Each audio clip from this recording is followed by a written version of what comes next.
It's 9 o'clock. Welcome to ENCA. We continue with rolling reaction on President Cyril Ramaphosa's announcement today, and we're now joined by Sadtu Secretary General Mugwena Maluleke. Yes, and we also have Naptosa Executive Director Basil Manuel joining us. Thanks to both of you this evening. Mr. Maluleke, let's kick it off here. You've been asking for it, and the President has rubber-stamped it. How are you feeling this evening? Let me say good evening to you and good evening to your viewers at home, and also good evening to Basil Manuel. Look, we are cautiously noting that the President has indeed and his cabinet given us a 4-week break. We welcome that cautiously because we have realized that they are talking about public schools instead of the schools in South Africa, and that to us is a serious concern, because we cannot continue to have two countries in one country but under one ministry. So the perpetuation of the inequalities and the stamping of the structure of apartheid in terms of how it has designed the values and structured the opportunities is something that has got to be challenged. I'd like to bring Basil Manuel in here. Mr. Manuel, am I right that you too are fairly satisfied with what has been announced this evening? Well, not yet, because there are some things that we need to understand. Of course, I hear the 4 weeks, and we were asking for a period like that. But of course, I've got to understand the grade 7 issue and why they would come back after 2 weeks. And of course, the President mentioned the 10th of August, which is a public holiday. So I'm sure that there's some error in that. But also, of course, we need to understand, what do we mean that we're extending the academic year over into 2021. Now, these are the grey areas that we don't have insight into until we see the documents and until we hear from the Minister of Basic Education. So we're cautiously welcoming certain things, but we are also querying and worried about certain of them. Like the matriculants coming back after a week, what happens to those management teams? Would they have had a break at all? And that is why we had asked for a little longer, even for the matriculants. So we need to understand the rationale, and we'll get that when we see the scripted documents. The President said that it was difficult to get consensus, but he did suggest that there was consensus, and I presume that the unions were very much informed. So surely you have an understanding of what it means to extend the current school year into 2021, particularly for the grade 7s moving into grade 8. Are you saying that you actually don't understand how they're planning to do that, and it wasn't discussed with you?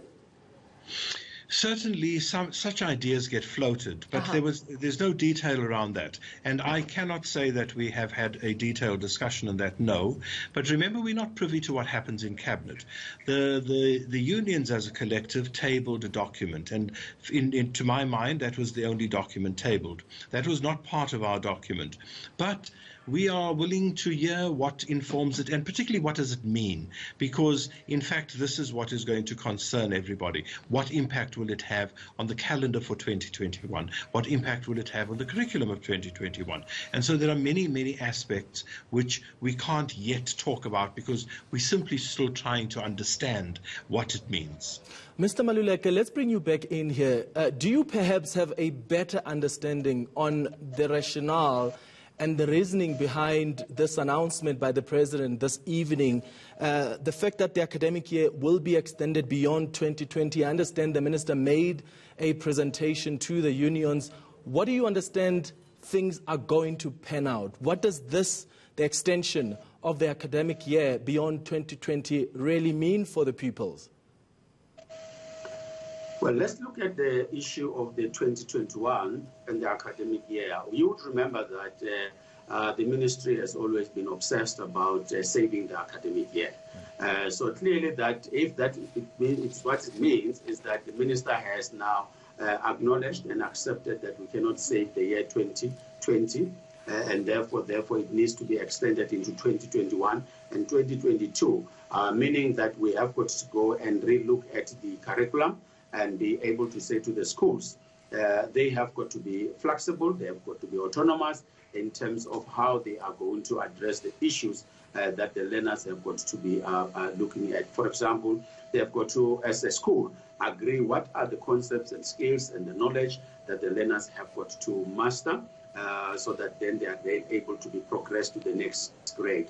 And when those particular school-based assessment will be done and how they will be done. So we need that particular flexibility, and clearly the period of these 4 weeks gives us an opportunity to talk about all the things that have not been clarified, because we have presented, but we have not been given the suggestion or this particular plan by the ministry, so that we are then able to deal with those issues. So to me, our call has always been that we cannot be chasing this academic year. We've got to save lives. We've got to ensure that we don't traumatize the teachers, we don't traumatize the learners, and therefore it would mean that we need to talk about how to phase in the other grades. And so now I agree with Basil around the issue of grade 7, because there are other grades that are very critical. For example, grade 9. Is a very critical grade, because they are going to have to choose subjects in grade 10. So these are the details that we would have got to embark upon a serious discussion and an engagement starting from next week, Monday, or even starting from tomorrow. There must be no sleeping. We don't have enough time. It's 4 weeks, and these 4 weeks we must address other things that have to do with health and safety in our schools, have got to do with water and many other things. So yeah, to us is that if the minister has already accepted and acceded that she cannot save the academic year, extend the academic year. The other issue which has been contentious really is around whether or not the teachers must be paid for the duration of the school's closing, be it for a week or for 2 weeks. Did you find any common ground with government on that? Well, that was not part of the discussion, because we do not understand why this matter is arising, okay?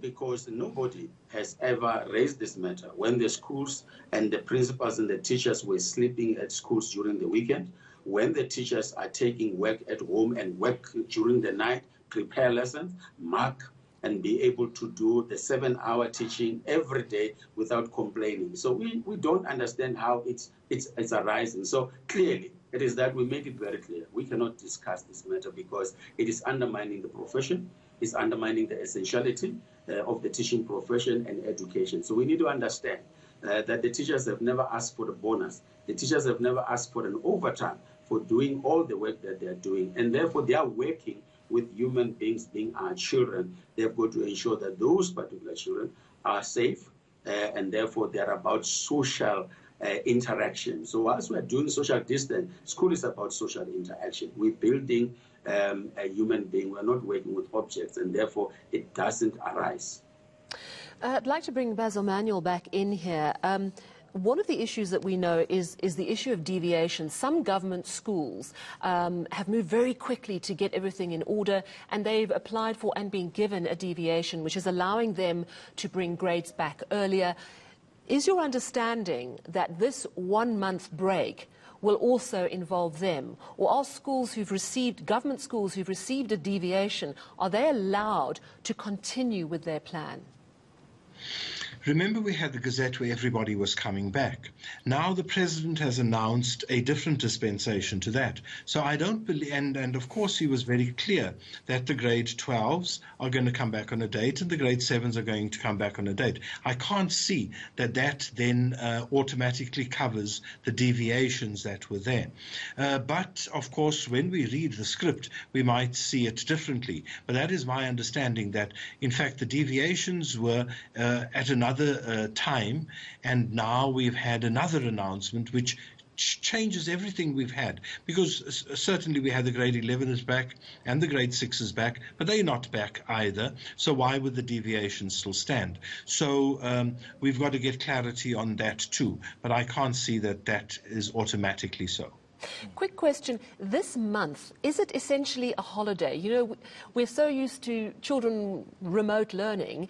Am I correct in my understanding that this is a pause, that the children are not actually remote learning? Or will remote learning continue in some form?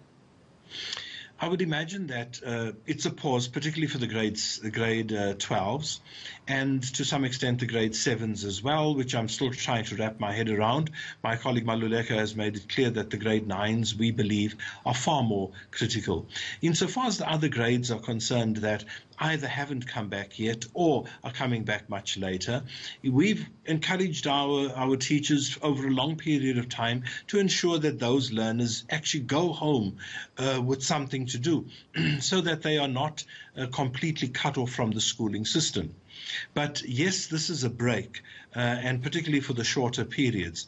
And for the longer periods, if there is a need, then that need must be satisfied. And I'm sure that there will be work sent home and that there will be some lessons that will happen. But I don't want to create the impression that this is automatically happening. We know that there are certain things that must be put into place so that those learners who don't have access to these remote type lessons, they are the ones for whom texts must be sent home so that reading continues, and that we need to be stimulating them so that they don't lose touch with the schooling system.